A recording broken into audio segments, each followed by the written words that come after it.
கர்த்தருடைய பரிசுத்த நாமத்திற்கு மகிமை உண்டாவதாக.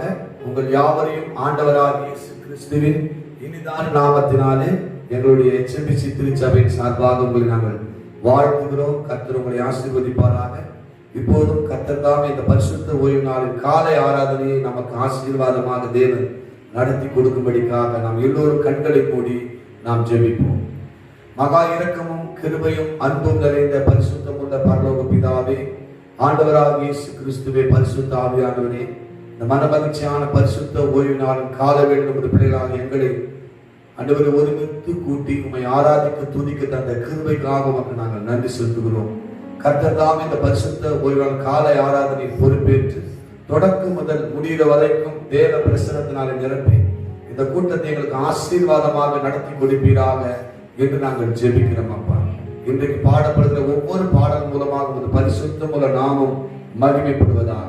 ஆராதனை வேளையிலேயே ஆவியானவர் அசைவாடி மகிமையான காரியங்களை செய்யப்போற தயவுக்காக ஸ்தோத்திரம். தேவ செய்திக்காக நாங்கள் ஜெபிக்கிறோம். கர்த்தாவே, இந்த நாளிலும் ஆண்டவரே போதகரை மறைத்து நீர் எங்களோடு நீர் பேசுவீராக நாங்கள் ஜெபிக்கிறோம். இந்த பாடல் வேலை, இந்த தேவ செய்தி பார்க்கிற கேட்கிற எல்லா தேவ பிள்ளைகளுக்கும் இது மிகுந்த ஆசீர்வாதத்தை கொண்டு வர கர்த்தர் கிருபைத்தாரும். அப்படி நீ செய்யப்படுற தயவுக்காக நமக்கு நாங்கள் நன்றி செலுத்துகிறோம். மீட்பெரும் ரட்சகருமாகிய இயேசு கிறிஸ்துவின் மூலம் வேண்டிக் கொள்கிறோம், ஜீவனுள்ள நல்ல பிதாவே, ஆமென். கர்த்தருடைய பரிசுத்த நாமத்துக்கு ஸ்தோத்திரம். இப்பொழுதும் ஒரு சில பாடல்களை நாம் பாடி கர்த்தருடைய நாமத்தை நாம் மகிமைப்படுத்த போகிறோம். முதலாவது பாடலாக இயேசுவே நீர் மேலானவர், மேலானவர், மேலானவர், துதிக்கு பாத்திரர், பாத்திரர் என்று சொல்லி இந்த பாடலை பாடி கர்த்தருடைய நாமத்தை நாம் மகிமைப்படுத்தும். Thank you.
கர்த்தருடைய நாமத்தை நாம் மகிமைப்படுத்துவோம். எல்லாவற்றையும் அவருக்காகவும் அவர் மூலமாக உண்டாக்கப்பட்டது என்று வேதம் சொல்கிறது. தேவனுடைய பரிசுத்த நாமத்திற்கு மகிமை உண்டாவதாக. இயேசுவே எல்லாவற்றிற்கும் அவர் மேலானவராக இருக்கிறார். அவர் ஒருவனே துதிக்கும் கனத்துக்கும் மகிமைக்கும் பாத்திரராக இருக்கிறார். அவர்தான் ஆதியும் அந்தமா இருக்கிறார், அல்பாவும் ஒமேகாவும் இருக்கிறார். உயிர்த்தெழுந்தவர் முதல் பேரானவர் ஆண்டவராக இயேசு கிறிஸ்து. அவரை துதிக்கிற வேலையிலே தேவனுடைய வல்லமை, தேவனுடைய பிரசன்னம், அவருடைய சமூகம், அவருடைய கிருபை நம்மை சூழ்ந்து கொள்கிறது. நமக்கு எதிரடியாக இந்த கையத்தை குலைத்து சிலுவையில் அடித்து துரைத்தனங்கள் அதிகாரம் உறிந்து கொண்டு வெளியிறக்கமான கோலமாக்கி அவைகள் மேல் சிலுவையிலே வெற்றி சிறந்தார். நம்முடைய தலையெழுத்தை எல்லாம் கர்த்தர் மாற்றி போட்டார். இன்றைக்கு ஆண்டவராக இயேசுவை ஏற்றுக்கொண்ட தேவ பிள்ளைகளுக்கு ஆண்டவர் மகிமையான ஆசீர்வாதங்களை அவர் மூலமாக தேவன் கொடுத்திருக்கிறார். இன்னொரு பாடலை நாம் பாடி கர்த்தருடைய நாமத்தை நாம் மகிமைப்படுத்த போகிறோம்.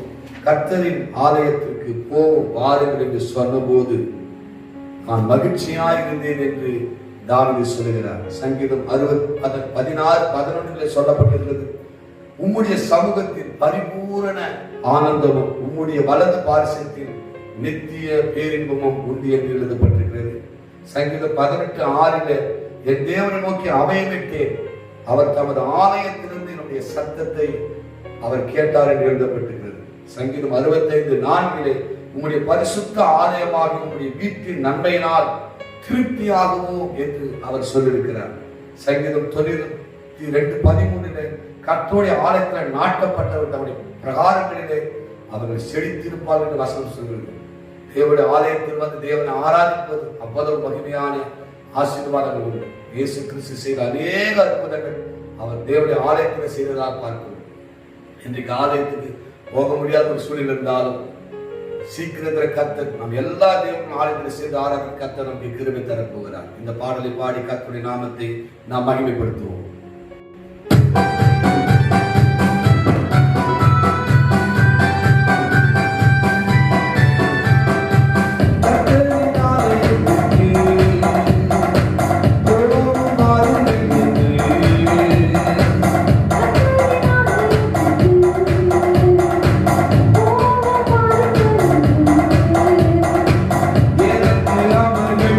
சொன்ன போது மகிழ்ச்சியாயிருந்தேன்.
நீ மூளைகளால் உன்னை திருச்சபை கட்டப்படுமே.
கரங்களை தட்டி கர்த்தருடைய நாமத்தை நாம் மகிமைப்படுத்துவோம்.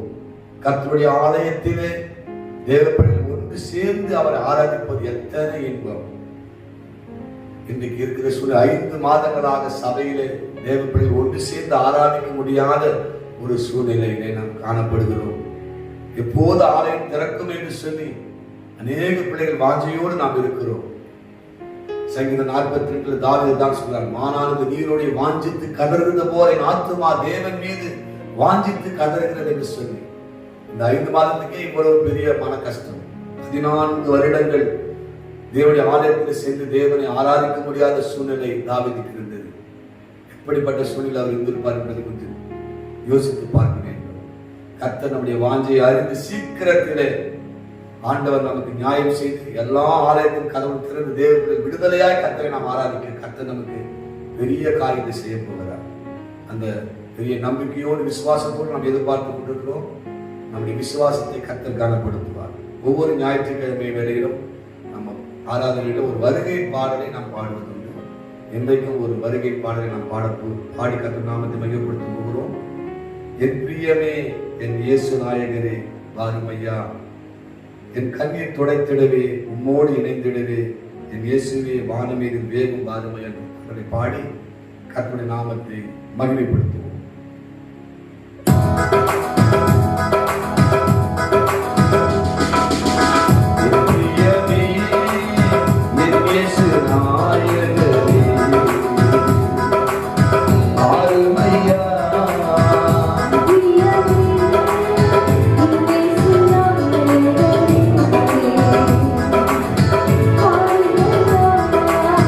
என் கண்ணீர் துடைத்திடவே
சமூகத்திலே அல்லேலூயா பாடிட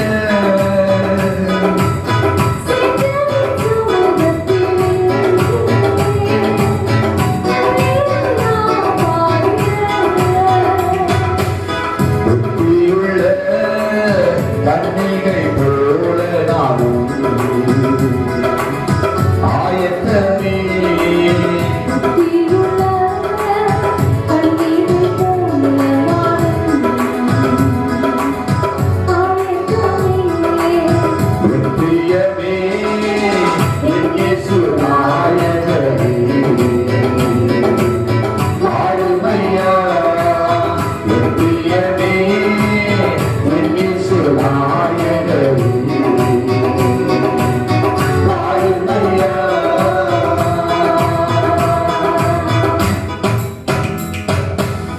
கரங்களை தட்டி கர்த்தருடைய நாமத்தை மகிமைப்படுத்த போகிறோம்.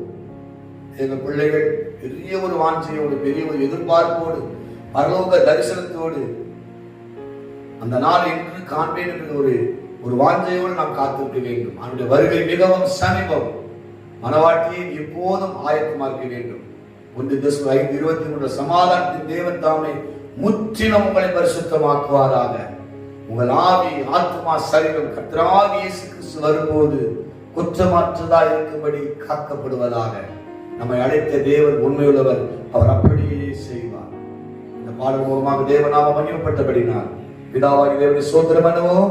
ஸ்தோத்திரம் ஸ்தோத்திரம் ஸ்தோத்திரம். ஆண்டவராகிய இயேசுவை ஸ்தோத்திரம் பண்ணுவோம். ஸ்தோத்திரம் ஸ்தோத்திரம் ஸ்தோத்திரம். பரிசுத்தராகிய தேவனை ஸ்தோத்திரம் பண்ணுவோம். ஸ்தோத்திரம் ஸ்தோத்திரம் ஸ்தோத்திரம். கர்த்தர் உங்களை ஆசீர்வதிப்பாராக. தொடர்ந்து ஆவியானவர் பொறுப்பேற்று நடத்துவாராக. ஆமென். Praise the Lord. ஆண்டவராகிய இயேசு கிறிஸ்துவின் இனிய நாமத்திலே இந்த பரிசுத்த ஓய்வு நாளில் காலவேளை தேவ சமூகத்திலே மட்டுமாய் நாம் தேவனை ஆராதித்தோம். இப்பொழுதும் கர்த்தருடைய வார்த்தைக்குள்ளாய் நாம் கடந்து செல்வோம். இந்த காலவேளையிலே நாம் தியானிக்கும் வேத பகுதி சங்கீதங்களின் புஸ்தகம் 34 சங்கீதம் 15 வசனம். சங்கீதம் 34:15. கர்த்தருடைய கண்கள் நீதிமான்கள் மேல் நோக்கமாய் இருக்கிறது, அவருடைய செவிகள் அவர்கள் கூப்பிடுதலுக்கு திறந்திருக்கிறது. ஆமென், ஆமென். உன்னுடன் ஜெபிப்போமா? மகா இரக்கம் கிருபை நிறைந்த நல்ல ஆண்டவரே, இந்த பரிசுத்த ஓய்வு நாளின் கால வேளையில இந்த ஆகஸ்ட் மாதம் இந்த முதல் ஆராதனையில எங்களை தாழ்மைப்படுத்தி ஒப்பு கொடுக்கிறோம். இம்மட்டுமாய் ஆராதிக்க தந்த கிருபைகளுக்காக ஸ்தோத்திரிக்கிறோம். இப்பொழுதும் ஆவியானவர் தாமே இந்த வார்த்தையினால் எங்களை போஷிக்கும்படியாய், தொடர்ந்து இடைக்கட்டி நடத்தும்படியாய் உம்முடைய ஆலைக்குள்ளாய் ஒப்பு கொடுக்கிறேன். நீங்க பொறுப்பெடுத்து வழி நடத்துங்க. மீட்பர் ரட்சகருமான இயேசு கிறிஸ்துவின் இனிய நாமத்தில் கெஞ்சி மன்றாடுகிறோம் எங்க நல்ல பிதாவே. ஆமென், ஆமென். பிரியமானவர்களே, நீதிமான்களை குறித்ததான நீதிமான்களுக்குரிய ஆசீர்வாதங்களை நாம் தியானித்தோம். இந்த கால வேளையில கூட கர்த்தருடைய கண்கள் நீதிமான்கள் மேல் நோக்கமாய் இருக்கிறது என்று இந்த வேத பகுதி சொல்கிறது. அதே நேரத்தில் 2வது பகுதி அவருடைய செவிகள் அவர்கள் கூப்பிடுவதற்கு திறந்திருக்கிறது என்று சொல்லப்பட்டிருக்கு. கர்த்தருடைய கண்கள், செவிகள், இதை நான் தேவ செய்தியாக நாம் தியானிக்க இருக்கிறோம். முதலாவதாக யார் மேல் கர்த்தருடைய கண்கள் நோக்கமாக இருப்பார்கள்? நீதிமான்கள். நீதிமான்கள் யார்? அநேக வேத வசனங்கள் உண்டு, உங்களுக்கு தெரிந்திருக்கும். ஒரே ஒரு வேத பகுதியை நான் வேதத்தில் வாசிக்கிறேன். உங்கள் யாருக்கும் தெரிந்த ஒரு வேத பகுதி, ரோமர் எழுதின நிருபம் 8ஆம் அதிகாரம் 30ஆம் வசனம். ரோமர் 8:30. எவர்களை முன்குறித்தாரோ அவர்களை அழைத்தும் இருக்கிறார், எவர்களை அழைத்தாரோ அவர்களை நீதிமான்களாக்கி இருக்கிறார், எவர்களை நீதிமான்களாக்கினாரோ அவர்களை மகிமைப்படுத்தி இருக்கிறார். தேவனுடைய பரிசுத்த நாமத்திற்கு மகிமை உண்டாவதாக. உன் அழைப்பையும் தெரிந்து கொள்ளுதலையும் உறுதிப்படுத்தும்படி ஜாக்கிரதையாக இரண்டு வேதத்தில் வாசிக்கிறோம். அழைக்கப்பட்டவர்கள் யார்? ரட்சிக்கப்பட்டவர்கள். ரட்சிக்கப்பட்டவர்கள் தான் பரிசுத்த வேதாகம் சொல்கிறது நீதிமான்கள். ஆகவே இன்றைய தலைப்பு தேவனின் கண்கள். இந்த தேவனின் கண்கள் நமக்கு செய்கிறதான பெரிதான காரியங்களை தான் முதலாவது பார்க்க போகிறோம். அதன் பிறகு அவருடைய செவிகள். வேதத்தில் நீங்கள் பார்த்தீர்கள் என்றால் சங்கீதங்களின் புஸ்தகம் 32:8 நான் வாசிக்கிறேன். சங்கீதம் 32:8 நான் உனக்கு போதித்து நீ நடக்க வேண்டிய வழியை உனக்கு காட்டுவேன், உன்மேல் என் கண்ணை வைத்து உனக்கு ஆலோசனை சொல்லுவேன். தேவனின் கண்கள் நம் மீது, நீதிமான்கள் மீது நோக்கமாய் என்று பார்த்தோம். அவருடைய கண்கள் நம் மீது நோக்கமாய் இருக்கும் பொழுது முதலாவதாக அந்த கண்கள் நம்மை வழி நடத்தக்கூடியது. வெறுத்தில் சொல்ல போனால் வழி நடத்துதல் எதை குறிக்கிறது என்று நாம் பார்க்கும் பொழுது இந்த வேத பகுதி இப்படியாக சொல்கிறது, உன்மேல் என் கண்ணை வைத்து ஆலோசனை சொல்லுவேன் என்று கர்த்தர் சொல்கிறார். ஆகவே ஆண்டவருடைய தேவன், நம்முடைய தேவன் ஆலோசனை கர்த்தர் என்று சொல்லப்பட்டிருக்கிறது. இந்த கால வேளையில் கூட யாரும் எனக்கு உதவுவார் இல்லை, யாரும் எனக்கு ஆலோசனை சொல்பவர் இல்லை என்று ஒருவேளை நீங்கள் அங்காய்த்தவர்களாக இருக்கலாம். நீதிமான்கள் மீது கர்த்தருடைய கண்கள் நோக்கமாக இருக்கிறது. தேவனுடைய பரிசுத்த நாமத்திற்கு மகிமை எதற்காக? தம்முடைய பிள்ளைகளை, ரட்சிக்கப்பட்ட தேவ ஜனத்தை வழி நடத்துவதற்காக, அவர்களுக்கு ஆலோசனை தருவதற்காக. கர்த்தருடைய வேதத்திலே நாம் இரவும் பகலும் தியானமாய் இருக்கும் பொழுது நிச்சயமாக நமக்கு அவர் ஆலோசனை கர்த்தர். நான் உனக்கு போதித்து நீ நடக்க வேண்டிய வழியை உனக்கு காட்டுவேன் என்று சொல்கிறார். ஆகவே எதை குறித்தும் நாம் கலங்க வேண்டியதில்லை. இந்த கால வேளையில் அருமையான தேவ ஜனமே, சங்கீதம் 55:22 சொல்கிறது, குறித்துக் கொள்ளுங்கள். சங்கீதம் 55:22, கர்த்தர் நீதிமானை ஒருபோதும் தள்ளாட மாட்டார். இன்றைய சூழ்நிலையில நாம் நினைக்கலாம், ஏன் இப்படிப்பட்ட ஒரு சூழ்நிலைகளை கர்த்தர் அனுமதித்தார்? இந்த சூழ்நிலையில ஒரு போராட்டமான சூழ்நிலை நாம் வாழ்ந்து கொண்டிருக்கிறோம். இன்னும் தேவ ஆலயங்கள் திறக்கப்படவில்லை. நம் விடுதலையான தேவனை ஆராதிக்க முடியவில்லை. ஆகவே நாம் சில சூழ்நிலைகளை பார்க்கும்போது நாம் சோர்ந்து போவதும். ஆனால் இந்த வேத பகுதி வசனம் இப்படியாக சொல்கிறது, கர்த்தர் நீதிமானை ஒருபோதும் தள்ளாட மாட்டார். இதனுடைய அர்த்தம் என்ன? அதாவது இந்த நெருக்கடியான சூழ்நிலையிலும் அவர் நமக்கு போதித்து வழிநடத்துவார். இப்பொழுது இந்த ஆராதனையை நாம் காணொலி மூலமாக நாம் தேவனை இந்த ஆராதனை நடத்தி கொண்டிருக்கிறோம். தேவனுடைய வார்த்தையை நாம் கேட்டுக்கொண்டிருக்கிறோம். இது முதலாவது வாரம். ஒவ்வொரு மாதமும் திருவிருந்து ஆராதனை உண்டு. என்னை நினைவு கூறும்படி இதனை செய்யுங்கள் என்று ஆண்டவருடைய மரணத்தை நினைவு கூறும்படியாக ஒவ்வொரு மாதமும் நாம் இந்த திருவிருந்து ஆராதனை எடுப்பது உண்டு. அருமையான தேவச்சனமே, ஒருவர் நீ நினைக்கலாம், இந்த 4-5 மாதங்களாக திருவிருந்து எடுக்கவில்லை என்று நீங்கள் கலங்கி கொண்டிருக்கலாம். ஒன்றை நான் சொல்ல விரும்புகிறேன். ஜீவ அப்பம் நானே என்று ஆண்டவர் சொன்னார். இந்த ஜீவ அப்பம் நீங்கள் பார்த்தீர்கள் என்றால் அது என் மாம்சமே என்று அவர் சொல்கிறார். என் மாம்சத்தை புசித்து என் ரத்தத்தை பானம் பண்ணுகிறவர்களுக்கு நித்திய ஜீவன் உண்டு என்று கர்த்தர் சொல்கிறார். இந்த மாம்சத்தை நாம் எப்படி புசிக்கிறோம்? ஜீவனுள்ள தேவனுடைய வார்த்தையை இந்த காணொளி மூலமாக நீங்கள் கேட்டுக்கொண்டிருக்கிறீர்கள். இந்த வார்த்தைக்கு நீங்கள் கீழ்ப்படுகிறீர்கள், இந்த வார்த்தையின்படி நடக்கிறீர்கள். இதுதான் அவருடைய மாம்சத்தை புசித்தல். இந்த மாம்சத்தை புசிக்கும் பொழுது கர்த்தர் நமக்கு ஜீவனை தருகிறார்.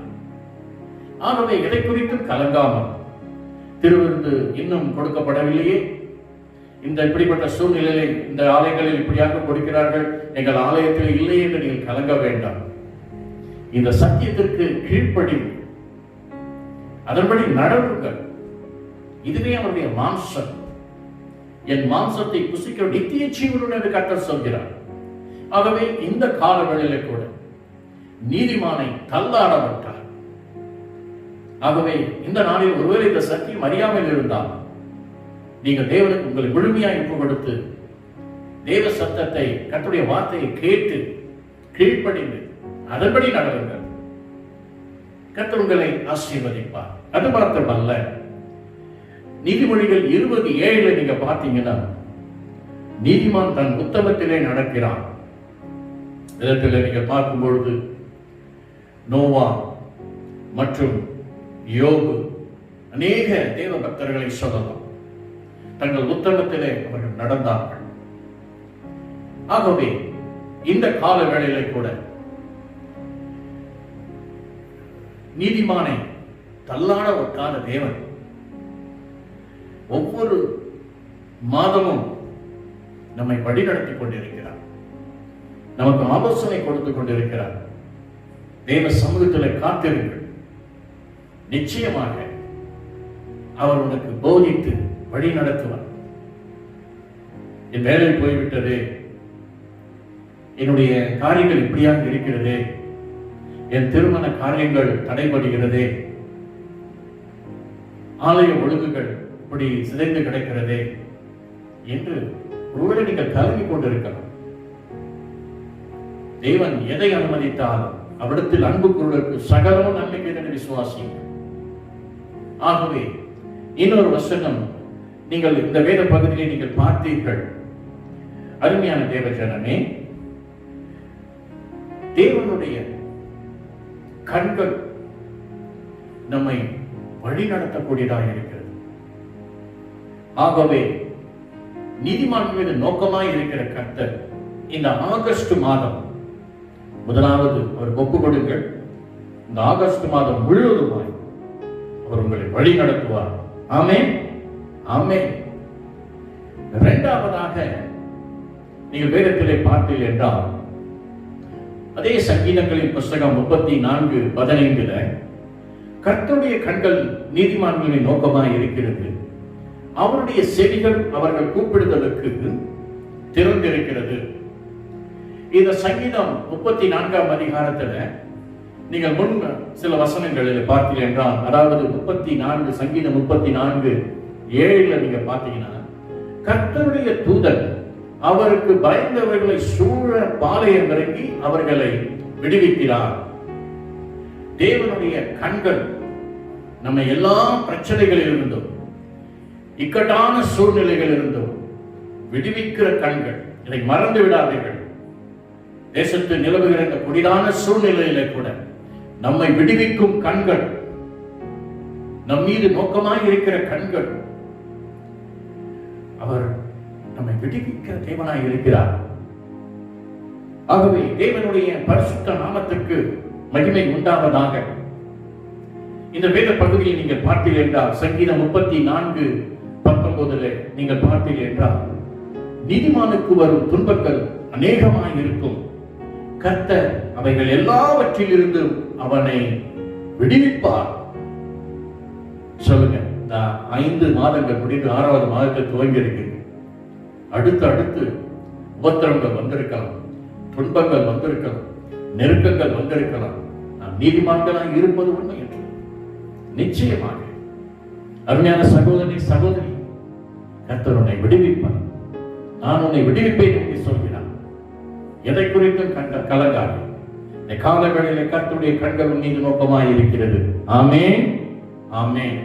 ஆக இரண்டாவதாக நாம் பார்த்தோம், தேவனின் கண்கள் விடுவிக்கும் கண்கள். நீதிமான் மீது நோக்கமாய் இருக்கிற அந்த கண்கள் இந்த கொரோனா வைரஸ் இப்படிப்பட்ட தேசத்தில் நிலவுகிற சூழ்நிலைகள் இருந்து நிச்சயமாக அவர் விடுவிப்பார். ஆகஸ்ட் மாதத்தில் நான் விசுவாசிக்கிறேன், நம்மை விடுவிக்கும் தேவன் வெகு விரைவிலே தடைகளை நீக்கி தேவன் தாமே தம்முடைய பிள்ளைகளுடைய காரியங்களை நமக்கு வாய்க்க செய்யும். பிரச்சனை என்ன, உன் காரியங்கள் என்ன, கர்த்தர் அறிவார். அவருடைய கண்கள் நீதிமான்கள் மீது நோக்கமாய் இருக்கிறது. ஆக இரண்டாவதாக தேவனுடைய கண்கள் நம்மை விடுவிக்கிறது. வேதத்தில் நீங்கள் பார்த்தீர்கள் என்றால் மூன்றாவதாக மத்திய எழுதின சுவிசேஷம் 8ஆம் அதிகாரம் 14-15. ஆண்டவராகிய இயேசு கிறிஸ்து இந்த பூமியிலே அவர் ஊழியம் செய்த நாட்களிலே நான் வாசிக்கிறேன். மத்திய 8ஆம் அதிகாரம் 14ஆம் வசனம்.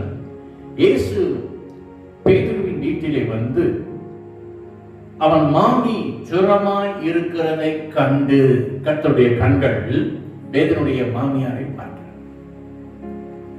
அடுத்து 15ஆம் வசனத்துல அவர் அவன் கையை தொட்டவுடன் ஜுரம் அவளை விட்டு நீங்கிற்று, அவன் எழுந்திருந்து அவர்களுக்கு பணிவிடை செய்தான். இந்த நாட்களில் பார்த்தீங்கன்னா எங்கு பார்த்தாலும் இந்த கொரோனா வைரஸ் சிம்டம்ஸ்ல பார்த்தீங்கன்னா ஜுரம், அதாவது காய்ச்சல் என்று சொல்கிறோம், மற்றும் சளி, இருமல், மூச்சு திணறல், இப்படிப்பட்டவைகள் இருந்தால் உடனடியாக தொடர்பு கொள்ளுங்கள் என்று மருத்துவ ஆலோசனை கொடுக்கப்பட்டிருக்கிறது. அநேக பிள்ளை ஒருவேளை இந்த காலவேளையில் கூட கடுமையான ஜுரத்தினால் நீங்கள் தாக்கப்பட்டிருக்கலாம். வெளியில ட்ரீட்மெண்ட் எடுக்க கூட மருத்துவர்கள் தயங்கினால் இந்த காலவேளையில் அருமையான தேவச்சனன் கர்த்தருடைய பிள்ளைகளுக்கு, அதாவது நமக்கு கொடுக்கிறதான மூன்றாவது ஒரு பெரிய ஒரு ஆசீர்வாதம், கர்த்தருடைய கண்கள் நம் மீது நோக்கமாய் இருப்பதற்கு எதற்காக என்று பார்க்கும் பொழுது மூன்றாவதாக அவருடைய கண்கள் சுகமளிக்கும் கண்கள். அந்த கண்கள் நமக்கு சுகத்தை கொடுக்கக்கூடிய கண்கள். பேதுருவினுடைய மாமியை கண்டு என்று சொல்லப்பட்டிருக்கிறது. இந்த காலவெளியில் சூழ்நிலை கர்த்தரை காணவில்லையா? நீ கண்ணீரோடு தேவ சமூகத்திலே அழுது கொண்டிருப்பதை அவர் காணவில்லையா? உன் ஜெபத்தை அவர் கேட்கவில்லையா? நீ அழுது கொண்டிராது. இன்றைக்கு விசுவாசி மகள், என் தேவனுடைய கண்கள் என் மீது நோக்கமாக இருக்கிறது. கிறிஸ்துவுக்குள் நான் ஒரு நீதிமான், அவர் என்னை அழைத்திருக்கிறார். இன்றைக்கு அந்த அழைப்பில் நான் உண்மையுடன் இருக்கிறேன் என்ற உறுதி உங்களுக்குள் இருக்கிறது என்றால், யாரெல்லாம் சுகவீனமாக இருக்கிறீர்களோ இந்த வேத பகுதி மீது கையை வைத்து கர்த்தருடைய கண்கள் உங்கள் மீது நோக்கமாக இருக்கிறதை விசுவாசிங்கள். அந்த கர்த்தர் அந்த நிமிடமே அவர் கையை தொட்டவுடனே அந்த ஜுரம் நின்று விட்டது. உடனே அவர்களுக்கு அவர் எடுத்து பணிவிடை செய்தார் என்று சொல்லப்பட்டிருக்கிறது. எவ்வளவு ஒரு பெரிய சாக்கியம் பாருங்க. இன்னைக்கு ஜுரம் அடிச்ச உடனே ஒரு குறைஞ்சது ஒரு 2 நாள் 2 நாள் 3 நாள் என்ன செய்யறாங்க? ரெஸ்ட் எடுக்கிறாங்க, பலவீனம் ஆயிக்கிறது. இது கர்த்தருடைய தொடுதல். ஆகவே தேவனுடைய கண்கள் மூன்றாவதாக சுகமளிக்கும் கண்கள். அது எந்த வியாதியா இருக்கட்டும். ஏன் மருத்துவர்கள் இன்னைக்கு ஆலோசனைப்படி நீ ட்ரீட்மெண்ட் எடுத்துக்கொண்டிருக்கலாம். வியாதி என்ன, பலவீனம் என்ன, நோய் என்ன, தேவ சமூகத்தில் நீ முழுமையாய் ஒப்புக்கொடுவது. அவருடைய கண்கள் சுகமளிக்கும் கண்கள். நீங்கள் வேதத்திலே இன்னொரு வேத பகுதியை நீங்க பார்த்தீங்கன்னா மத்திய எழுதின சுவிசேஷம் 20ஆம் அதிகாரம் 34ஆம் வசனத்துல, மத்திய 20:34, இயேசு மனதுருகி அவர்கள் கண்களை தொட்டார். 2 வழியருகே நின்று கொண்டிருந்த வழியருகே இருந்த 2 குருடர்களை கண்களை இயேசு கிறிஸ்து தொட்டார். உடனே அவர்கள் பார்வையடைந்து அவருக்கு பின் சென்றார்கள் என்று சொல்லப்பட்டிருக்கிறது. கர்த்தருடைய கண்கள் சுகமளிக்கும் பிறவி குருடர்கள். இந்த கண்களை கர்த்தர் தொட்டவுடனே அங்கே சுகம். அருமையான தேவச்சனமே, உச்ச தலைமுதல் உள்ள பாதவரை என்ன பலவீனமோ, என்ன வியாதியோ, என்ன நோயோ, கர்த்தருடைய கண்கள் இந்த காலவேளை மீது நோக்கமாக இருக்கிறது. எதற்காக? சுகத்தை பெறும்படியாக. நீ விசுவாசித்தால் தேவனுடைய மகிமை காண்பாய். அவர் வசனத்தை அனுப்பி அவர்களை குணமாக்குகிறார். Be healed in the name of Jesus. இயேசு கிறிஸ்துவின் நாமத்திலே இதோ உடைய வார்த்தையின்படி இந்த அற்புதத்தை பெற்றுக்கொள் மகளே, இந்த சுகத்தை பெற்றுக்கொள் மகளே. நான்காவதாக வேதத்திலே நான் பார்க்கும் பொழுது சங்கீதம் 33 18 19 வசனங்களிலே 18ஆம் வசனம், தமக்கு பயந்து தமது கிருபைக்கு காத்திருக்கிறவர்களின் ஆத்துமாக்களை மரணத்திற்கு விலக்கி விடுவிக்கவும். இந்த கொரோனா வைரஸ்னால ஒவ்வொரு நாளும் தமிழ்நாட்டினுடைய நீங்க அந்த புள்ளி விவரங்களை பார்த்தீங்கன்னா 80 பேர் இறந்துட்டாங்க, 75 பேர் இறந்துட்டாங்க, 60 பேர் இறந்துட்டாங்க என்று ஒரு புள்ளி விவரங்கள் அதிகமாக கொண்டிருக்கிறதை நீங்கள் பார்த்தீர்கள். இந்த மாதத்தின் கர்த்தர் வாக்குத்தத்தத்தை பயப்படவும் கலங்க வேண்டாம் என்று சொல்லியிருக்கிறார். ஆகவே இந்த கால வேளையில நான்காவதாக தேவன் இந்த வேத பகுதி சொல்கிறது, அதாவது 19ஆம் வசனத்துல, பஞ்சத்தில் அவர்களை உயிரோடு காக்கவும் கர்த்தருடைய கண் அவர்கள் மேல் நோக்கமாய் இருக்கிறது. பஞ்சத்தில், அதாவது பஞ்ச காலத்தில் நம்மை காக்கும் கண்கள். சொல்ல வேலைக்கே போகல 5 மாசம், கர்த்தருடைய கண்கள் நீ பார்த்துக் கொண்டிருக்கிறது. பஞ்ச காலத்தில் நீதிமானை போஷிக்கிற கர்த்தர். அருமையான தேவச்சனமே, இந்த வேத பகுதியிலே ஒரு உதாரணத்தை நான் சொல்ல விரும்புகிறேன். 1 ராஜாக்களின் புஸ்தகம் 17ஆம் அதிகாரம் 9ஆம் வசனத்தை நீங்கள் வாசித்தீர்கள் என்றால் இந்த வேத பகுதி உங்களுக்கு தெரியும். அதிலே நான் வாசிக்க, நீ எழுந்து சீதோனுக்கு அடுத்த சாரிமாத்து ஊருக்கு போய் அங்கே தங்கியிரு, உன்னை பராமரிக்கும்படி அங்கே இருக்கிற ஒரு விதவைக்கு கட்டளையிட்டேன். இந்த 6வது மாதத்தின் துவக்கத்தில் கூட 5 மாதங்களும் உன்னை பராமரிக்கும்படி, உன்னை போஷித்து காப்பாற்றும்படி தேவனாகிய கர்த்தருடைய கண்கள் பஞ்ச காலத்திலே நம்மை காக்கிற கண்கள், பஞ்ச காலத்திலே நம்மை காக்கும் தேவனவர். இந்த நபர் யார்? எலியா. எலியாவை குறித்து நாம் பார்க்கும் பொழுது காகத்தை கொண்டு எலியாவை போஷித்த தேவன் இங்கே சாரிமாத் விதவை கொண்டு போஷிக்கிறதை நாம் பார்க்கிறோம். ஆகவே பஞ்ச காலத்தில் காக்கும்படி தேவனுடைய கண்கள் நம் மீது நோக்கமாயிருக்கிறது. 5ஆவதாக கடைசியாக நான் சொல்லி முடிக்க விரும்புகிறேன். அதே சங்கீதங்களின் புஸ்தகம் 34:15 இதுவரைக்கும் நாம் தேவனுடைய கண்கள் என்ற தலைப்பில் நாம் பார்த்தோம். தேவனுடைய கண்கள் நமக்கு என்ன செய்கிறது? தேவனுடைய கண்கள் நம்மை வழி நடத்துகிறது, தேவனுடைய கண்கள் நம்மை விடுவிக்கிறது, தேவனும் கண்கள் நமக்கு சுகத்தை அளிக்கிறது, தேவனின் கண்களின் பஞ்ச காலத்தில் அது நம்மை காக்கிறது என்று நாம் பார்க்கிறோம். 5ஆவதாக தேவன் செவிகள். தேவனுடைய செவிகள் என்று சொல்லும் பொழுது இந்த சங்கீத பகுதி சங்கீதம் 34:15 கர்த்தருடைய கண்கள் நோக்கமாய் இருக்கிறது, அவருடைய செவிகள் அவர்கள் கூப்பிடுதலுக்கு திறந்திருக்கிறது. தேவனுடைய பரிசுத்த நாமத்திற்கு மகிமை உண்டாவதாக. அருமையான தேவச்சனமே, வேதத்தில் நீங்கள் பார்த்தீர்கள் சங்கீதம், அதே சங்கீதம் 34:5 எடுத்துக்கொள்ளுங்கள். 34:5 சங்கீதம் 34:5 அவர்கள் அவரை நோக்கி பார்த்து பிரகாசம் அடைந்தார்கள், அவர்கள் முகங்கள் வெட்கப்படவில்லை என்று இந்த வேத பகுதியை நாம் பார்க்கிறோம். இன்னும் 2 நாளாகும் புஸ்தகம் 7ஆம் அதிகாரம் 15ஆம் வசனத்தில் நீங்கள் பார்த்தீர்கள் என்றால் 2 நாளாகமும் 7ஆம் அதிகாரம் 15ஆம் வசனம், இந்த ஸ்தலத்திலே செய்யப்படும் ஜெபத்திற்கு என் கண்கள் திறந்தவைகளும் என் செவிகள் கவனிக்கிறவனாய் இருக்கிறது என்று சொல்கிறார். அடுத்த வசனத்துல கூட பார்த்தீங்கன்னா, என் நாமம் இந்த ஆலயத்தில் என்றென்று இருக்கும்படி நான் இதை தெரிந்து கொண்டு பரிசுத்தப்படுத்தினேன் என்று கர்த்தர் சொல்கிறார். அருமையான தேவச்சனமே, ஐந்தாவதாக தேவனுடைய செவிகள் நம் ஜெபத்தை கேட்டுக் கொண்டிருக்கிறது. இந்த 5 மாதங்களும் தொடர்ச்சியாக கர்த்தர் சமூகத்தில் ஜெபித்துக் கொண்டிருக்கிறோம். தேவரே, எங்களுடைய ஆலயம் திறக்கப்பட வேண்டும், நாங்கள் விடுதலையாய் ஆராதிக்க வேண்டும். நீதிமான்களின் நோக்கமாய் இருக்கிறது. கர்த்தருடைய கண்கள் நிச்சயமாக நம்முடைய ஜெபத்திற்கு பதில் கொடுக்கும்.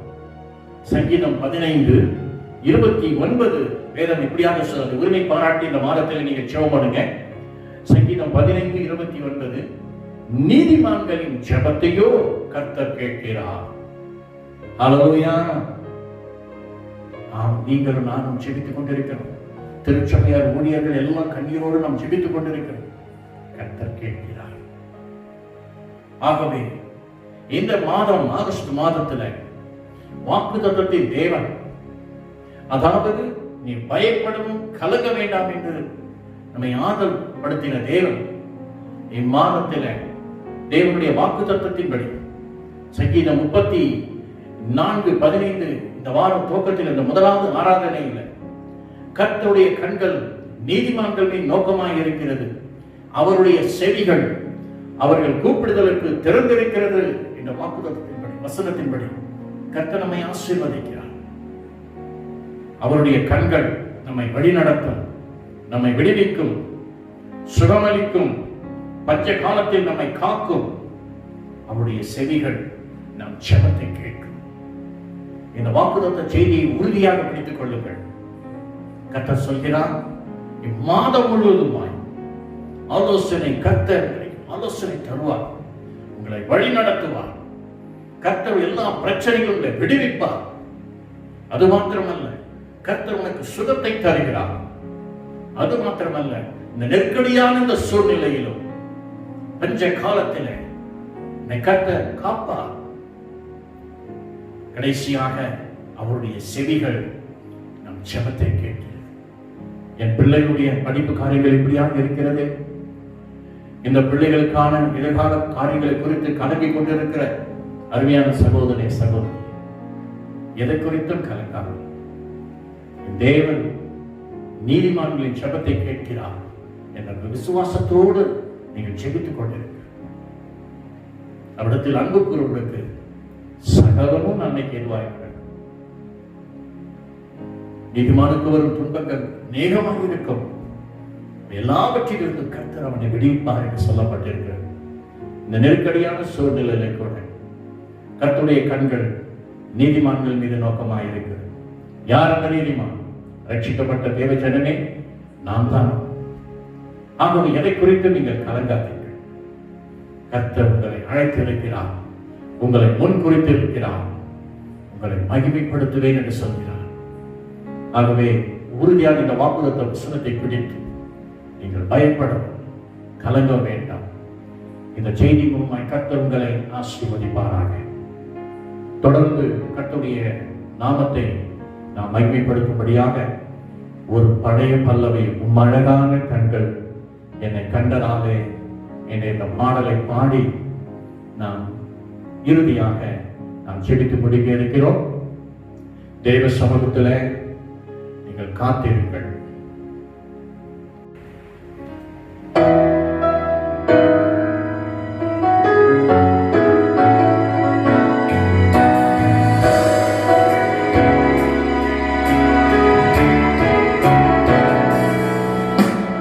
யாரும் அறியாத என்னை நன்றாயறிந்து தேடி வந்த நல்ல நேசமே, யாரும் அறியாத என்னை நன்றாயறிந்து தேடி வந்த நல்ல நேசமே, அழகான கண்கள் என்னை கண்டதானே, முடிந்ததென்று நினைத்து நான் உயிர்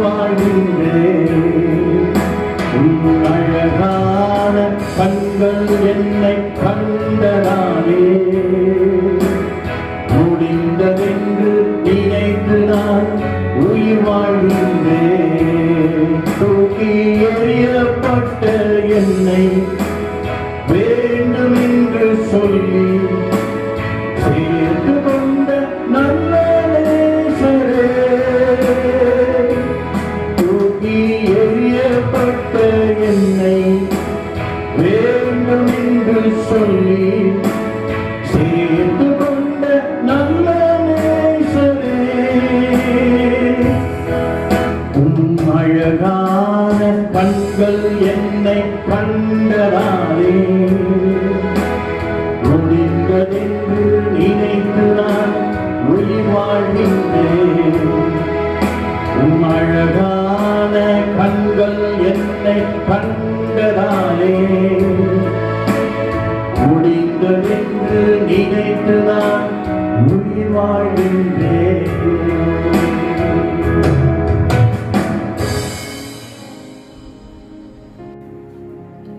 நாம் ஜெபிப்போம். மகா இருக்கும் கிருபை நிறைந்த நல்ல ஆண்டவரே, இது ஆகஸ்ட் மாதம் முதல் ஆராதனை பரிசுத்த நாளில் இந்த கால வேளையில் திருச்சபையராய் எங்களை ஒப்புக் கொடுக்கிறோம். இந்த நாளிலும் இந்த வாக்குத்தத்த செய்தியின்படி நீர் எங்களை ஆசீர்வதித்திருக்கிறீர். உம்முடைய கண்கள் எங்கள் மீது நோக்கமாய் இருக்கிறதுக்காக ஸ்தோத்திரம். இந்த கால வேளையிலே கூட உம்முடைய செவிகள் எங்கள் ஜெபத்தை கேட்கிறதற்காக ஸ்தோத்திரம் அப்பா. இந்த வாக்குத்தத்த செய்தியின்படி ஒவ்வொரு விசுவாச குடும்பத்தாரையும் நீர் ஆசீர்வதிப்பீராக. ஒவ்வொருவரையும் இடைக்கட்டி நடத்துவீராக. இந்த மாதம் முழுவதுமாய் இந்த மகிமையின் பிரசனத்தாலை மூடி மறைத்துக் கொள்வீராக. எல்லா தீமைக்கு விலக்கி பாதுகாத்துக் கொண்டு உடைய செட்டையின் நிழலிலே ஒவ்வொருவரையும் மூடி மறைத்துக் கொண்டு தொடர்ந்து இடைக்கட்டி வழி நடத்தும். இந்த நாளிலும் கூட ஆண்டவரே, ஒவ்வொரு விசுவாச குடும்பத்தாரையும் நேச கரத்துடன் ஒப்புக் கொடுக்கிறேன். ஒவ்வொரு வீடுகளின் தண்ணீரின் அப்பத்தையும் நீர் ஆசீர்வதி.